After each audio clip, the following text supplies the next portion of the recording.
I'm Shay Stevens, and I'm going to do a video today about the philosophical origins of Gestalt, the origins and predecessors of Gestalt theory, of the Gestalt psychologists. It's very hard to trace the lineage of the word Gestalt. It's very complex, but that's a little of what I'm going to be doing today, is talking about the ways that the word Gestalt was used in Germany in the 19th century and into the early 20th century. In the 1920s, Max Wertheimer started his Gestalt theory, but the word had existed in German culture and in the academic environment in Germany well before that. So first about Max Wertheimer. I do just want to kind of situate this in the context of Max Wertheimer, who was the original founder of Gestalt theory. He built on the concept, which it was not his own originally, but he really decided to use the word Gestalt on his own terms. I think courageously. His choice to do that really changed a lot.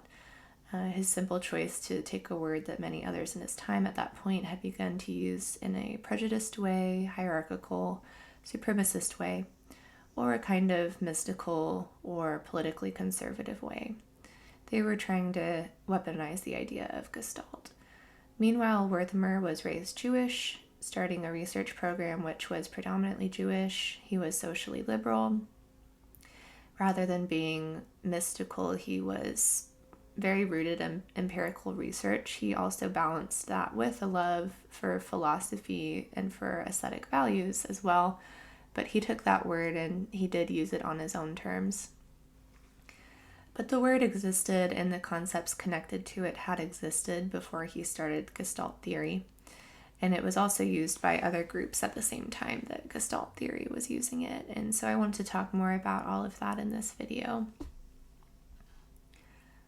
Gestalt theory was founded by Max Wertheimer first, before the First World War. Then he soon found these two other co-founders, Wolfgang Kohler and Kurt Kafka. They collaborated with him to further advance this research, these ideas about Gestalt, with others through the Weimar years. Gestalt theory argued for the possibility of retaining a place for meaning, for structure, and for human significance in nature, but without sacrificing rigorous experimental standards of the natural sciences. Those are the words that come from Harrington, who wrote the excellent book Reenchanted Science. I have it right here, which is a source for a lot of what I'm talking about today. It's a really rich source for the history of Max Wertheimer, the Gestalt psychologists, as well as the work of Kurt Goldstein, who I will talk about in later videos. And he sought to push back and kind of expand the limitations of Gestalt theory, Gestalt psychology. He wanted to expand the term Gestalt to regard humans as whole organisms. So Gestalt is a word that has just always evolved and changed. What's really at the heart of what a lot of my videos are about is what are these different meanings and concepts that have intersected through the history of Gestalt.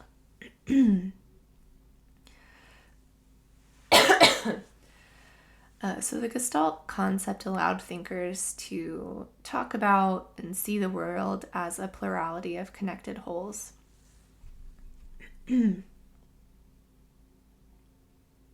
Gestalt generally represents the idea of wholeness or order. At the time in Germany, there was this kind of boom in the field of science, learning about the world, learning about evolution and physics. And there were questions about how does all of this shake up our view of reality, the nature of our lives, existence, finding meaning. Is the universe chaotic? Is it all random? What is the role of order?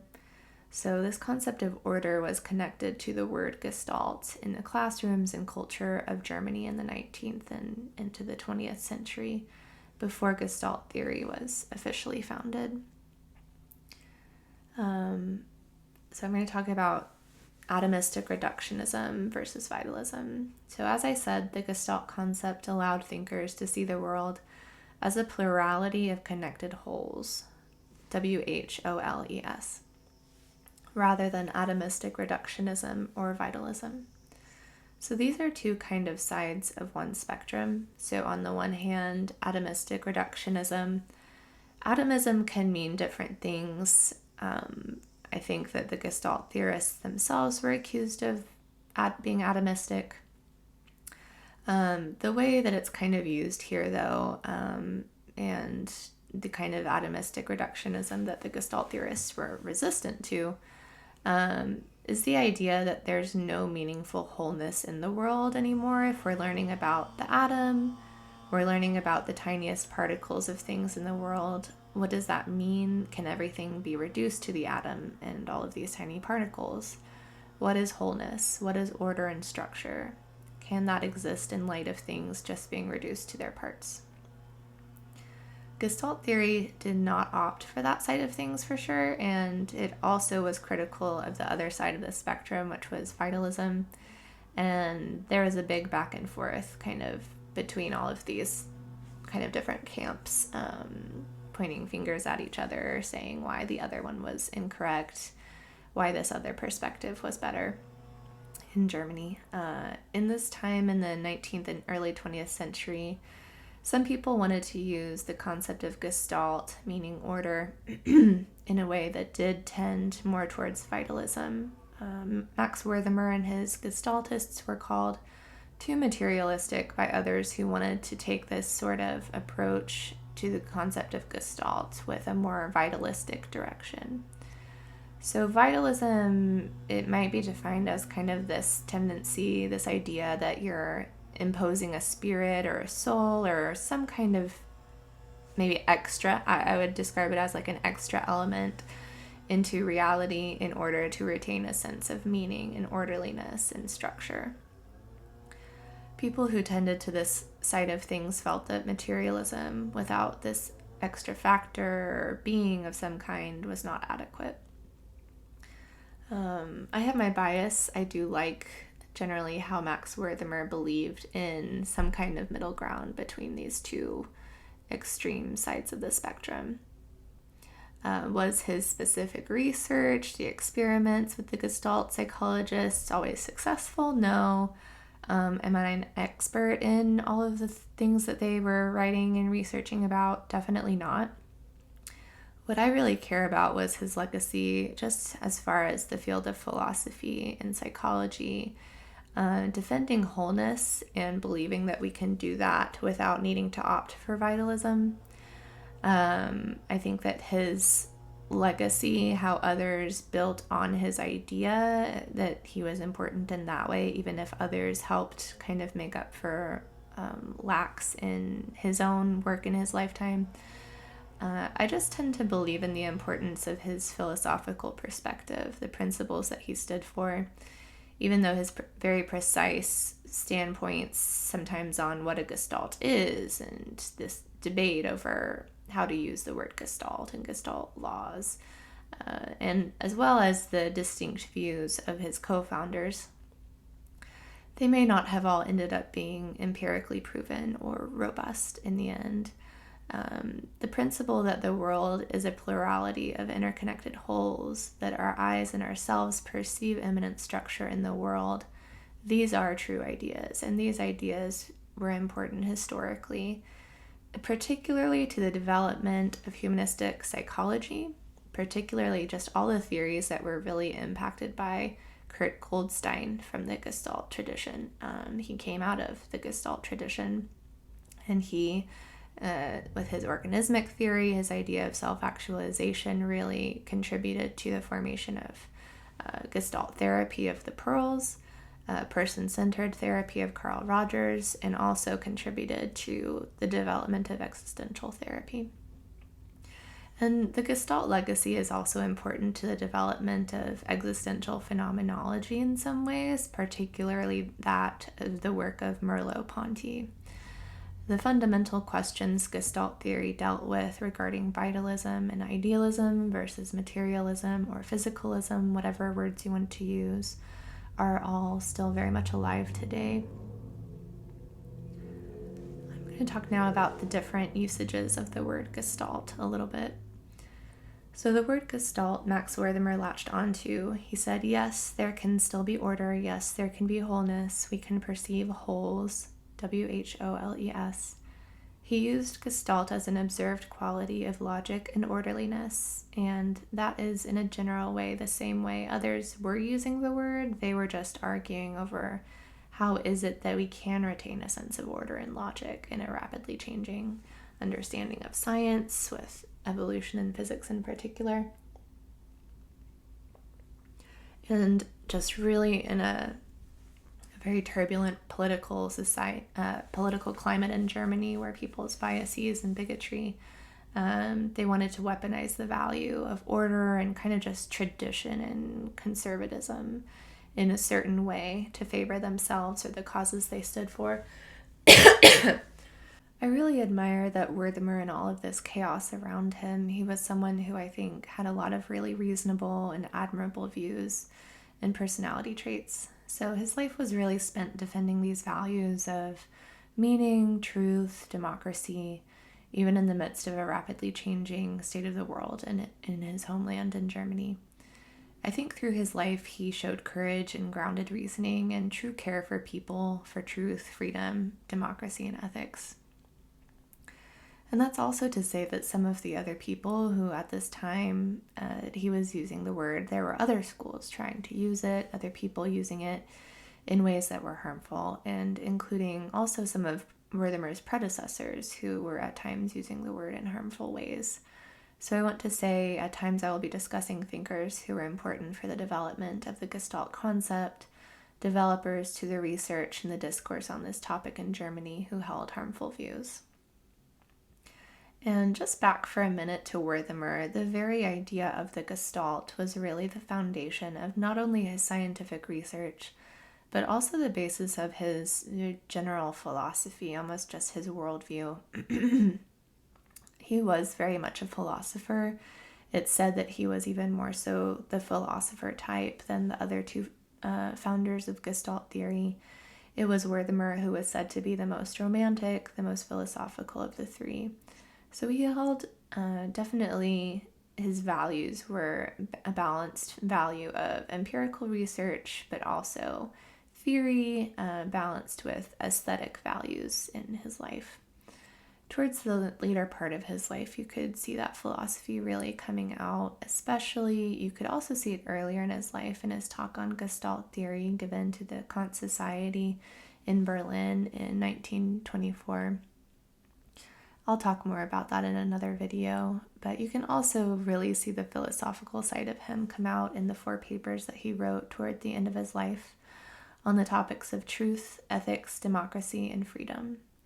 All those papers were actually rooted in the idea of the Gestalt, the idea of a whole, and also the idea that there is concrete lived situation, which is crucial to understand truth, and that wholeness or the total situation is what must guide kind of good thinking in order to make good ethical decisions and just kind of to guide one's philosophy.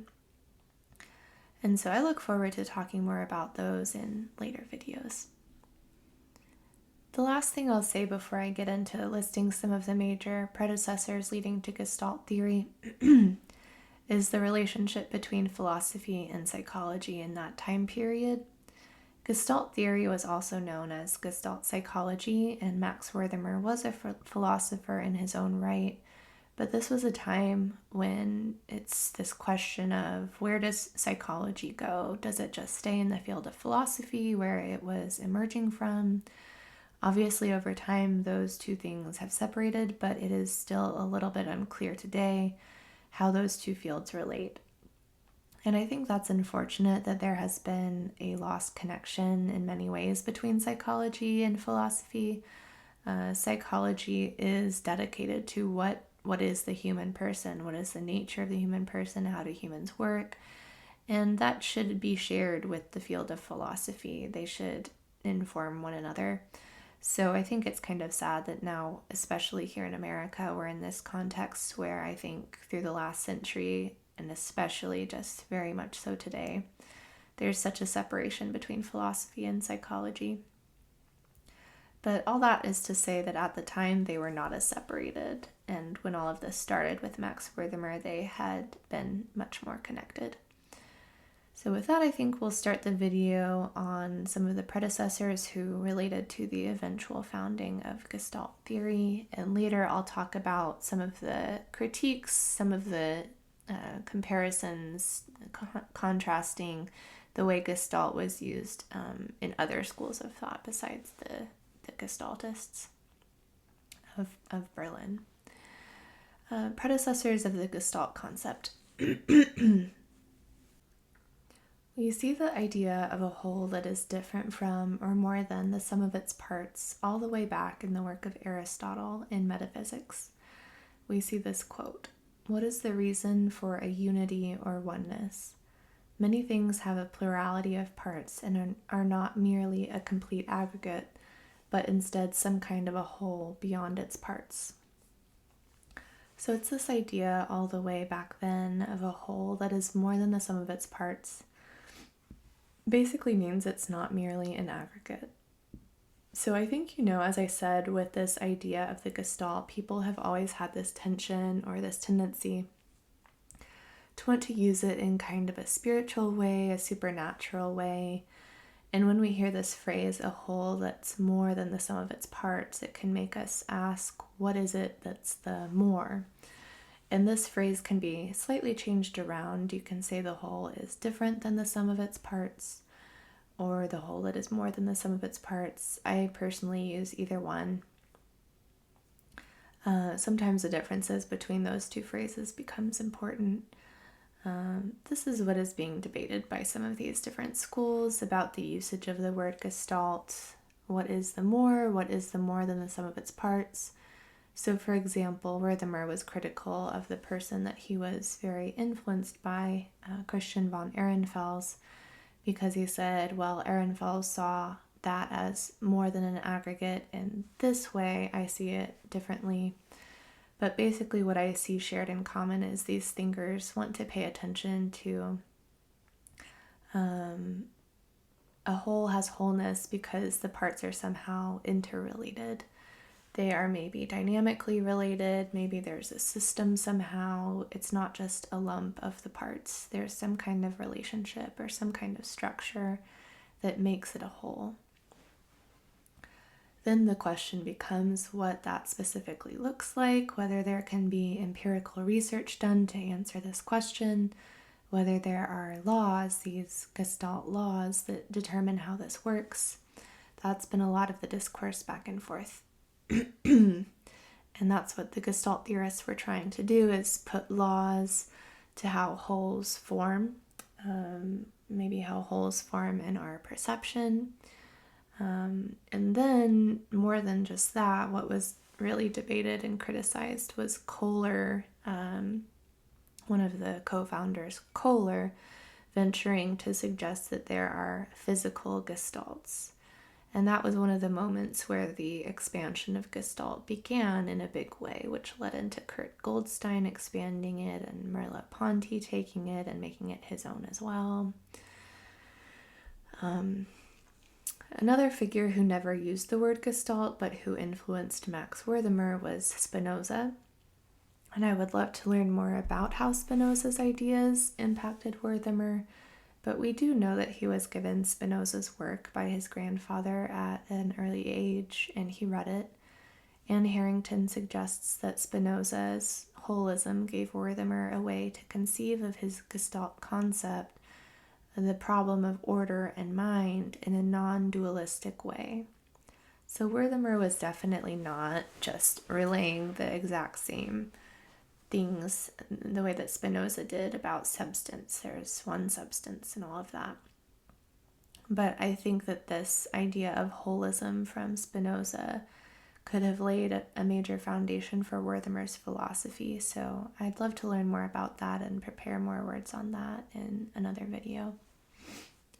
But holism definitely relates in such a major way to this topic, to the question of the Gestalt, because when Wertheimer says there are a plurality of wholes in the world, there is immanent structure in the world, this causes you to examine how that works into the framework of, say, ultimate holism, if everything is connected into one whole on a cosmic scale.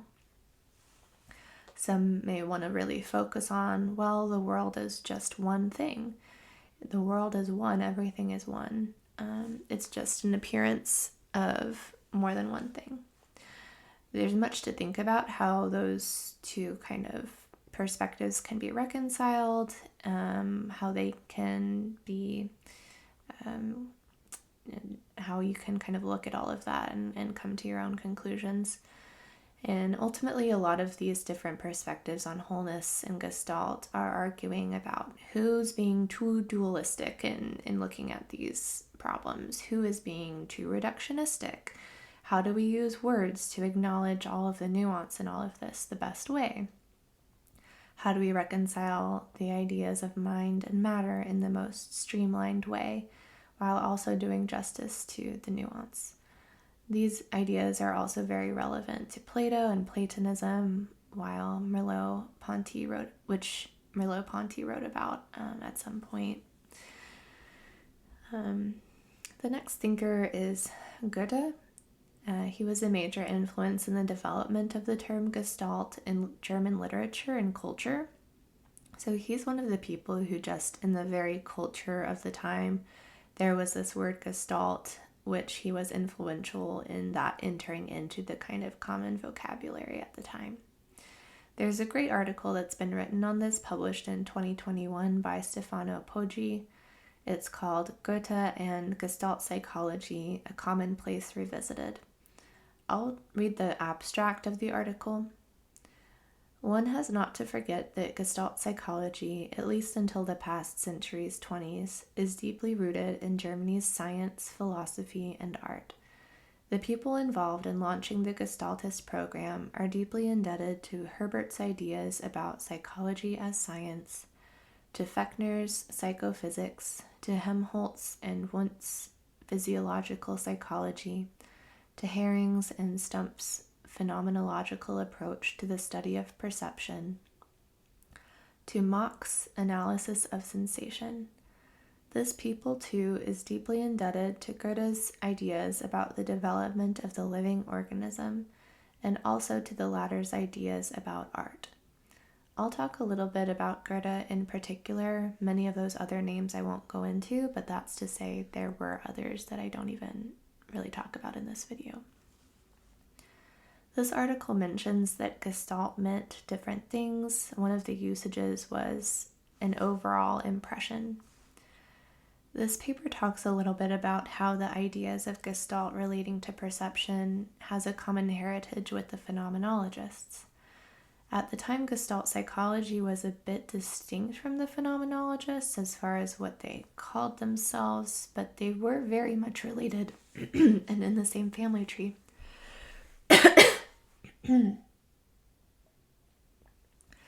And this probably really needs more research, more clarification, and debate to really define how they related and differed from each other and how they branched from the same tree. I'll just touch on this throughout my video, though, as I do talk about Ehrenfels, Brentano, and Stumpf. So maybe I'll make a brief detour now to talk a little bit about Ehrenfels real quick, and then I'll get back to the Poggi article. With that article talking about kind of the overlap in the topic of perception and the phenomenologists and Gestalt psychologists, Ehrenfels was Wertheimer's primary teacher in philosophy. Ehrenfels stated that the whole is different than the sum of its parts. He was a major character in all of this. Wertheimer made changes to his conceptualization of the whole and its parts, stating that the whole precedes the parts. The whole determines the parts and how they work.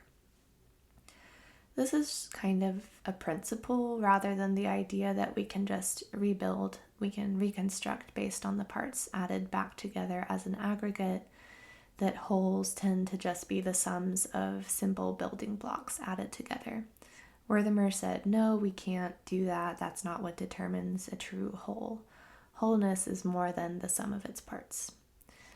Anyway, so Ehrenfels studied under Franz Brentano, very important person in the formation of phenomenology. Both Ehrenfels and Husserl seem to have been inspired by Mach's work, Husserl being the main founder of phenomenology. So they have common inspiration in Mach's work, which was called Contributions to the Analysis of Sensations in 1886. Ehrenfels and Husserl formulated very similar concepts. On the one hand, a gestalt, a whole figure in perception. For Husserl, his was the figural moment. In 1890, Ehrenfels published his paper on Gestalt qualities, discussing the idea of a Gestalt as human perception of ordered wholeness in a sum of elements. He was at the time undecided whether this orderliness was something that the mind imposed on reality or discovered in reality. And this is from Anne Harrington's book, Reenchanted Science.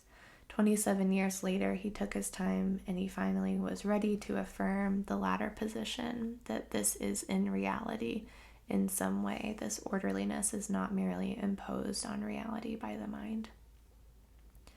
I think this question is very much still one that comes up in philosophy, just these concepts of what is consciousness, what is mind, what is the role of the mind, and how it interacts with reality, subjectivity versus objectivity.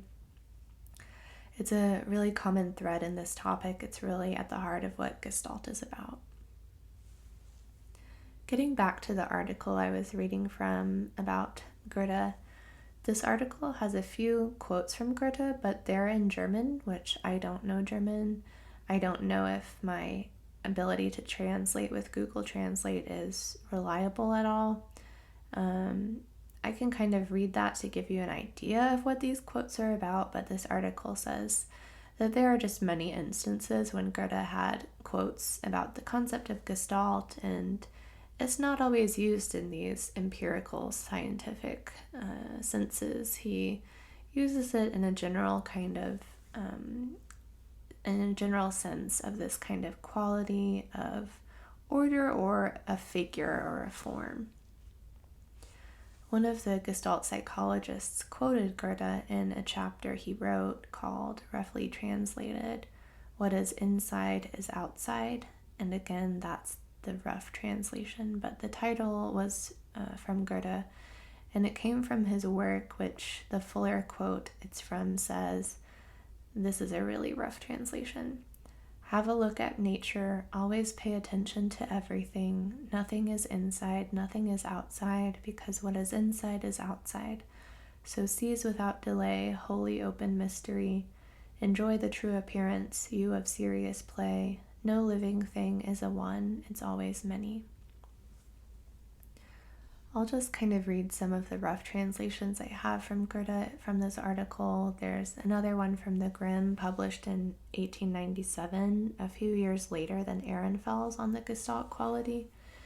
It says, "It is the way something presents itself in a clear outline with distinguishing features." It also mentions some quotes regarding the Gestalt of the Strasbourg minister imposes itself. The beauty of Helen of Troy, he uses the word Gestalt. It is the idea of something like an abstract form that is meant by Gestalt. In this article, it says, "The Gestalten are in many, and if not in most cases, the Gestalten of living organisms." End quote. And the next quote is, "Their meaning is never the meaning of something existing." And that's a rough translation of that word, but it's basically this idea from Goethe of something living. There is a dynamism to it, to how Gestalts form. The word organism makes us think of Kurt Goldstein's work, The Organism, which I'll talk about in another video. And so Goethe gets at a very important question that others have debated as to what kind of organic or living thing qualifies for the formation of a Gestalt. Can we talk about Gestalt in other ways. And then the next sentence says, referring to Gestalt, quote, "We are in fact led to underline everything seems to be swaying in a constant movement," end quote. So Goethe again contrasting kind of dynamism, movement, living, with a kind of non-living aggregate of parts. To close on Goethe, I'll just read the last paragraph of Poggi's article. Goethe's ideas had contributed in a decisive way to avoid in the German debate between the 19th and the 20th century the loss of seeing the dynamical complexity of our perception of the world. The fact of this influence is unquestionable. We rely on a huge amount of documents. There are no difficulties to trace it. Now I'm going to shift back more to Christian von Ehrenfels based on the work of Anne Harrington. Wertheimer was a student of Ehrenfels, and all three Gestalt theory founders were students of Karl Stumpf, who I'll talk about later. Harrington talks about Christian von Ehrenfels starting on page 108. He's someone who held really harmful views. He was not specifically anti-Semitic, but his ideas on order he used in a way to justify being a proponent of eugenics. I don't want to make him out to be one of the good guys, but he was certainly important. He had argued, quote, that the ill effects of modernism and technology could only be stemmed through the legalization of polygamy for the fit and restrictions on reproduction for the inferior, end quote. So definitely a person who held harmful views, but who I do want to acknowledge was very important in the formation of the idea of a Gestalt, of a whole that the mind perceives. And his way of using this term in a harmful framework does reflect what was popular at the time. As I mentioned toward the beginning of this video, one of the reasons that I admire Max Wertheimer was he took the good, the true from what he heard about this idea of the Gestalt, of the whole that the mind perceives in reality, and he took it and made it his own, and he resisted these eugenic and anti-Semitic ideas. Harrington writes, "Many Germans in these years were attracted to the idea that art could serve as a means of overcoming a mundane or unpleasant earthly reality. Ehrenfels concluded that Gestalt had managed to produce something new and in a sense better than itself, human beings capable of purposive desiring." Ehrenfels had abandoned the Catholicism of his youth sometime in 1880, but he still had a religious hunger that led him to seek solace in kind of the aesthetic philosophy of Richard Wagner. Basically, he was using Gestalt in a way that kind of was this spirituality, this kind of God principle. There's a quote from him I'll read to reflect this kind of spirituality of his. Quote, "Purposive consciousness is a recent cosmic blossom. It is equally today already a powerful earthly power. Can one assume that the universal Gestalter, a kind of a God figure, stands alienated from, perhaps even totally aware of this blossom created through its own working? Is it credible that we humans, in and with our purposive consciousness, have risen above the universal Gestalter? With the problem raised here, we are confronted with the question concerning the ontological relationship between the unifying principle and its creations." End quote. Those words are capitalized, unifying principle, universal Gestalter, to kind of represent like this figure, maybe a higher power or God. Harrington says, what Ehrenfels called the Allgestalter, or God itself, took on the attributes of self-consciousness and purposiveness. The rise of human beings capable of planning and reason was a turning point in cosmic evolution, since humans, and this is according to Ehrenfels' line of thought, since humans, like all of creation, are not separate from the Gestalt principle that created them, but part of God's nature, the birth of human consciousness meant that the universe now knew purpose. Quote, "It is probable that God thinks with our brains and wills via our willing." Working through his creation, God searches for a guiding idea that would be capable of channeling what has been so far the instinct-driven process of Gestalt creation into the track of purposive consciousness. This idea has not yet been found, end quote. But the gist of what that idea might turn out to be was already clear. To speak of a need for a purposive channeling of evolution was just another way of describing a need for the development of eugenics, now discovered as a cosmic rather than just a human imperative. Ehrenfels thus offered an image of God and humanity in cosmic partnership that made clear that his own eugenicist activism had been his way all along of working to advance the higher causes of the cosmos. These are the words of Anne Harrington, and again, I highly recommend you get this book because it is so thoroughly researched and well written. Now I want to talk about Carl Stumpf, who was a teacher of all three of the Gestalt theory founders, from Mitchell Ash's book. So this is in chapter 2. Carl Stumpf and the Training of Scientists in Berlin. I'll just read a few selections from the chapter. The career of Carl Stumpf, teacher of the Gestalt theorists, and many of their leading associates in Berlin, exemplifies the complex situation of experimental psychology as a philosophical specialty in Germany. Stumpf was born in 1848. He began his university studies in Würzburg in 1865. There he met and became a disciple of Franz Brentano, who inspired him with his ambitious plans for a revival of Christian philosophy based on rigorous study of classical and scholastic thought, as well as empirical psychology. I'll talk a little bit about Brentano because Stumpf was basically a disciple of his. He propounded an empirical rationalism based on the evident truth of both the logical axioms and the facts of introspection, which he called inner perception. In his view, evident truth inheres in the object of knowledge, not in our grasp of it. As he explained in a lecture Stumpf heard in 1869, quote, "Even God cannot make it evident to us that red is a sound or 2 + 1 = 4. His will by which he made the world as it is and not otherwise would thereby contradict itself." End quote. By the same token, we also know with evident certainty that we have this or that sensation, wish, or emotion, whether these objects of consciousness are actually illusions or not. In his major work, Psychology from an Empirical Standpoint, 1874, Brentano derived this claim from the doctrine of intentionality. This is the idea that all experience involves directedness toward an object.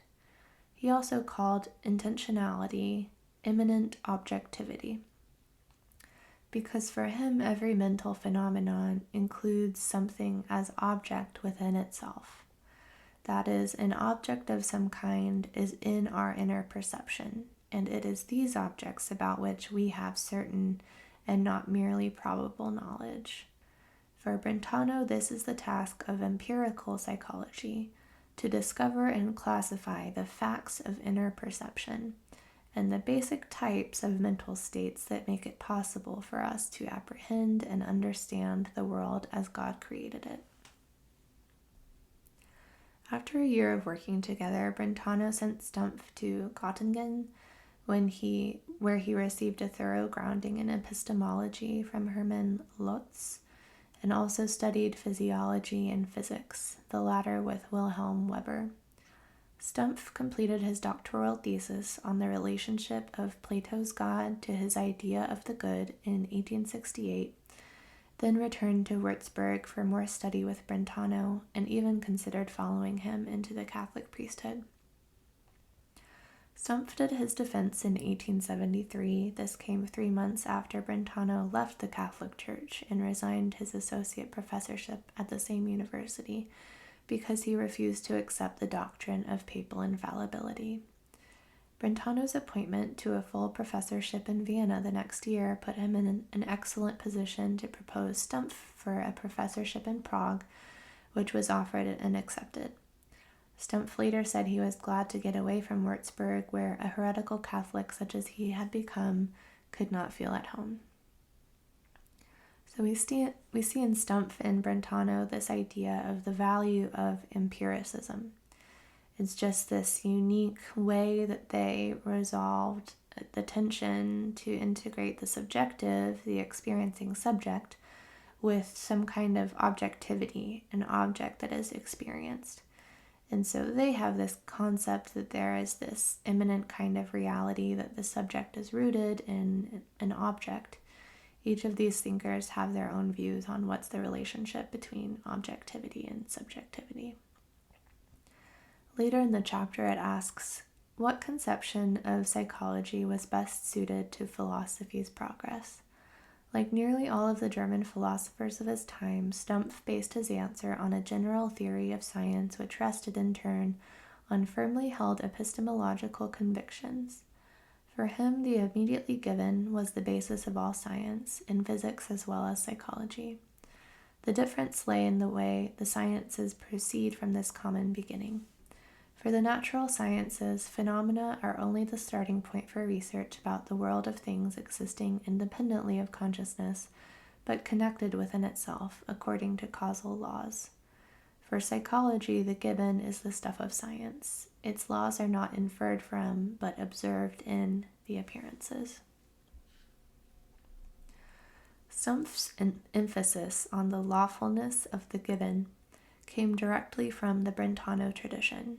His phenomenological perspective was quite different from the phenomenalism of David Hume or Ernst Mach, in which both psychological and physical laws are derived by conclusions from or connections among simple sensations. So this is a form of that more atomistic principle. Can we build simple sensations on top of one another versus something that is more complex? Stumpf's list of immediately given appearances included far more than simple sensations of color or tone. To these he added impressions of spatial and temporal extension and distribution, memory images, and also the relations among these appearances, such as similarity, fusion, or gradation. The laws of these relations are neither causal nor functional, but immanent structural laws. Their discovery thus belongs to phenomenology. We have only to describe and recognize them. In advocating the reality of relations, Stumpf followed his longtime friend William James and his student Edmund Husserl, who dedicated his logical investigations in 1900 to Stumpf. But Stumpf expanded the given still further to include psychical functions. These included the noticing, grasping, and judging of appearances and their relations, the construction of concepts, and the emotions, desires, and the will. For most psychologists, such functions are the inferred causes for the manifestation of appearances, but for Stumpf, they are immediately given, though they are conceptually independent of appearances. The last thing I'll say about Stumpf, I'll read quotes from Max Wertheimer's speech on Stumpf's 70th birthday in 1918. This just highlights that he was praising Stumpf's ability to balance the value of the empirical with theory, with valuing more general principles. Quote, "There are researchers who attack nature as though it were an enemy, set traps for her, take the offensive, try to bring her down like an opponent. Like cool technicians or sports people who want to feel their own strength, achieve success. How different you are. For you, the facts are not objects of attack, nothing that should bring flashing results. For you, the facts are as though they were in a father's hands. We always feel this is not just any individual fact, but everywhere principles are at work. Here is no splitting up of any large curved results, but rather always building stones, that is, always work with the most important issues of specialized science in view. And third, as much as you love and support work in specialized science, you have nonetheless taught us to keep our gaze directed to larger questions of principle, to work toward the fruitful cooperation of psychology and the theory of knowledge, with the highest problems of philosophy in view. None of us wishes to be locked up in the workroom of specialized science." End quote. His words highlight his values of balancing empirical research with theory, keeping in mind philosophical questions, so not kind of attacking and seeking simply to dissect matter, reality, but to use what is observed to answer bigger questions. So he says these are qualities that Stumpf encouraged in them, and they were also the causes of some of the critiques of Stumpf by others in philosophy, that he was venturing out of philosophy by being too empirically focused. So now I want to go to page 123 of Reenchanted Science to talk about the critics of the Berlin Gestalt vision of Max Wertheimer and his co-founders. So as I said, the Gestalt concept was a concept that was found in other schools of thought. Many other people were using it or held similar ideas, but were critical of the way Wertheimer was using the concept. So I'll just read some of the passages from Harrington. "The effort to unite psychology and physics, mind and matter, in a common holistic framework would also disappoint, even repel, many who had hoped to glean a more enchanted and personal message from holistic science."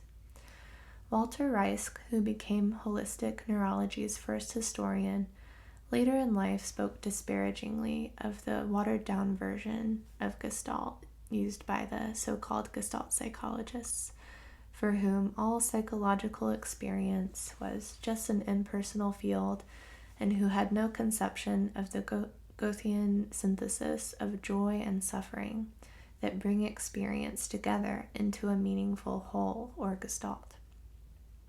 So that was one critique, was they were not doing enough to retain a sense of enchantment in the world, and they were not addressing experience in enough of a personal or an existential way. The book continues, "For many others, it was Gestalt theory's monism with its explicit courting of the physical sciences that especially bothered some." Kohler came under a particular fire, and one of his most spirited debating partners was the vitalistic biologist Hans Dreisk.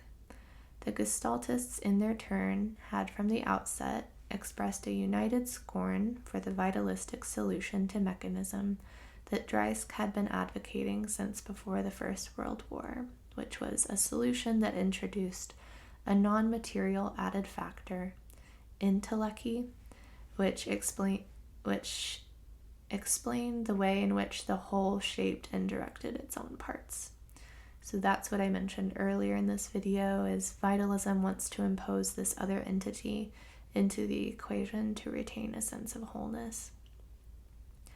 As Wertheimer put it in an unpublished lecture probably given in the early 1930s, Gestalt theory and vitalism were both interested in the way in which the whole related to its parts, but the introduction of such Dreiskian dualistic concepts as psychoid and intellechy had been obscurantist and pernicious.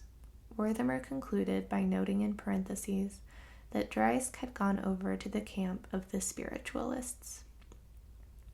Dreisk, for his part, was not a man to shrink before an argument. In a feisty article published in 1925, he took on Wolfgang Kohler's concept of physical gestalts and set out to prove it an oxymoron. And so, as we'll see in other videos, this has been a critique of Gestalt theory, not just at its beginning, but in later critiques by Kurt Goldstein and Merleau-Ponty, both of whom valued much of the concept of Gestalt as defined by Gestalt theory. They just thought that the Gestalt theorists were too materialist in their ideas in some way. So this is going to be kind of a big question in all of this, is how do each of us view wholeness, and can we see wholeness in a materialist or a physicalist framework of the universe, or does that not sit well with some of us, or how do we want to use words to describe this? And so it's worth pointing out as a side note that Merleau-Ponty's thoughts on this did change, evolve slightly over time in his life. I've heard it said that he started a bit more leaning towards the idealist side of things, and he became a bit less so later. I'd love to learn more about that and make a video more about him. But this is the main question in all of these thinkers about whether and how we can apply the concept of a Gestalt to some kind of physical entity, an organic entity. Must it always be tied to perception of a figure? So that's a big question.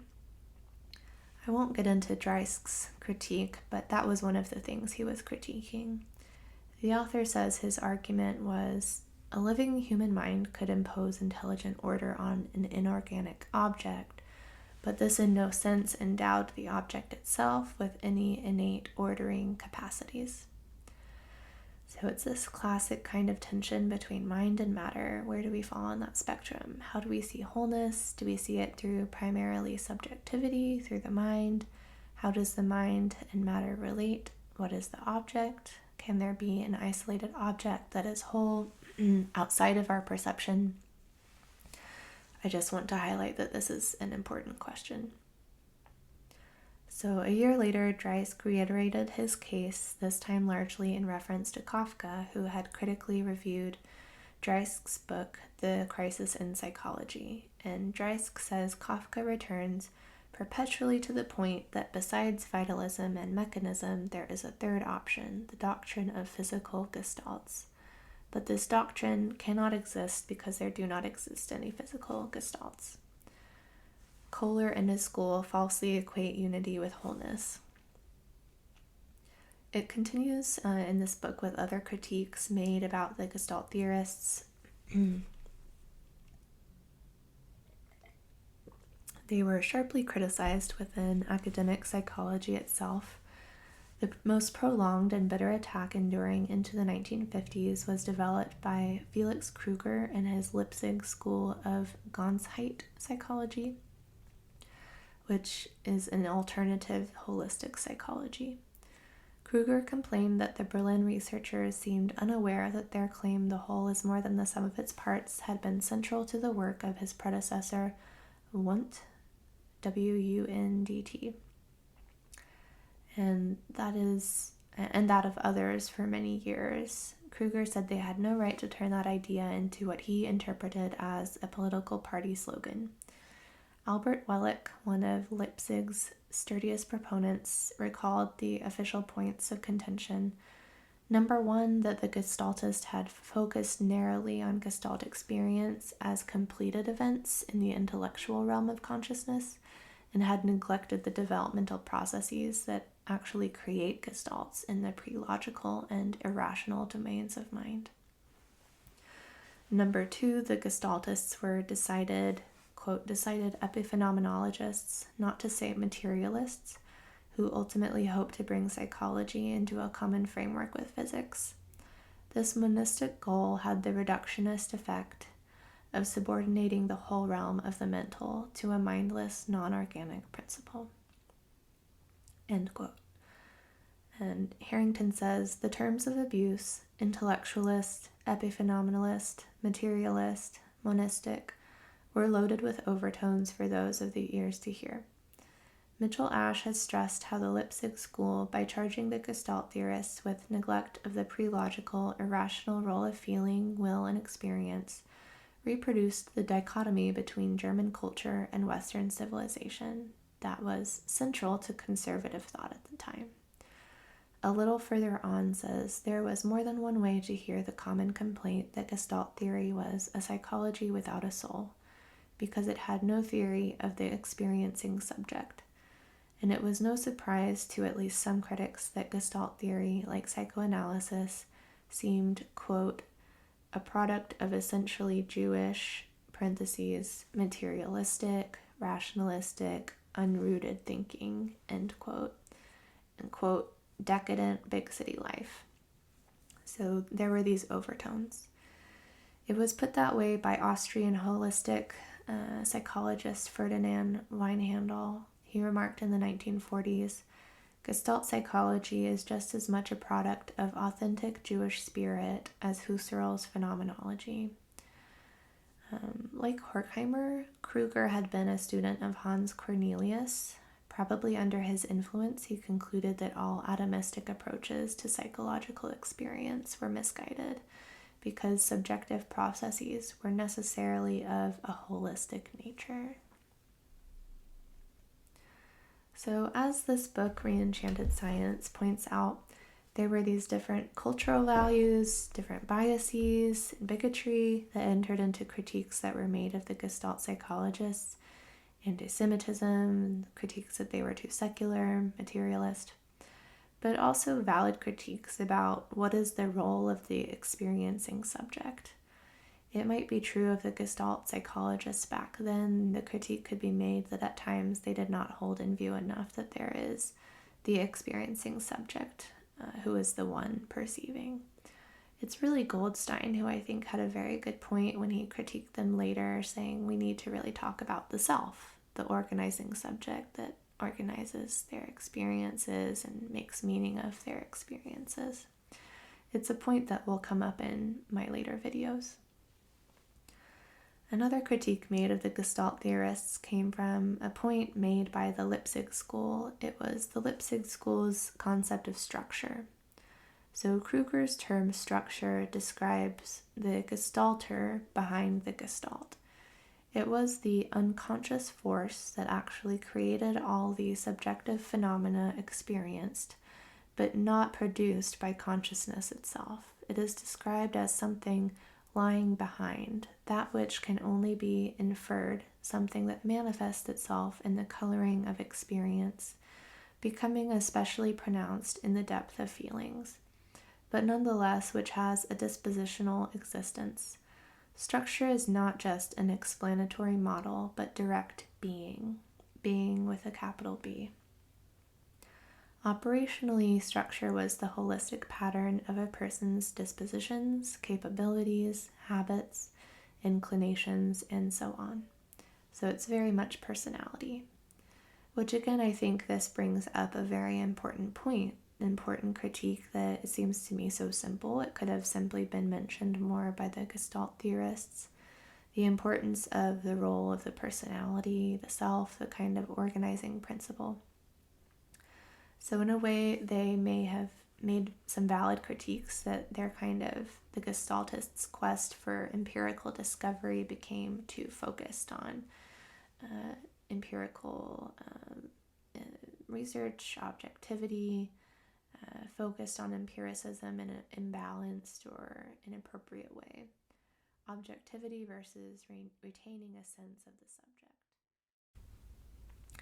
However, unfortunately, it's important to note that this concept of structure from the Leipzig school was weaponized to drive the idea that there are different types of individuals, and some are driven by intuition, some are more rational, analytic types.